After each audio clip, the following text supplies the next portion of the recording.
Sinertipikahan po ni Pangulong Bongbong Marcos bilang urgent ang pagpapasa ng House Bill 10800 o ang 2025 General Appropriations Act na nagbibigay ng 6.532 trillion pesos na national budget para sa susunod na taon.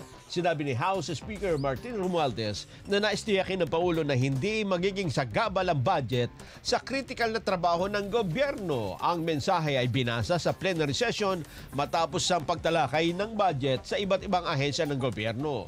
Una nang sinabi ni Speaker na plano ng House na aprubahan sa ikatlo't huling pagbasa ang proposed 2025 budget ngayong araw na ito, September 25.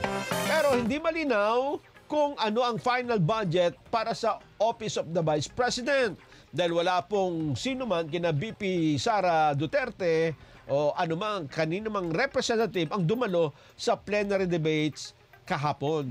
Ito na ang ikalawang magkasunod na araw na walang OVP representative official na nagpakita sa plenary debates.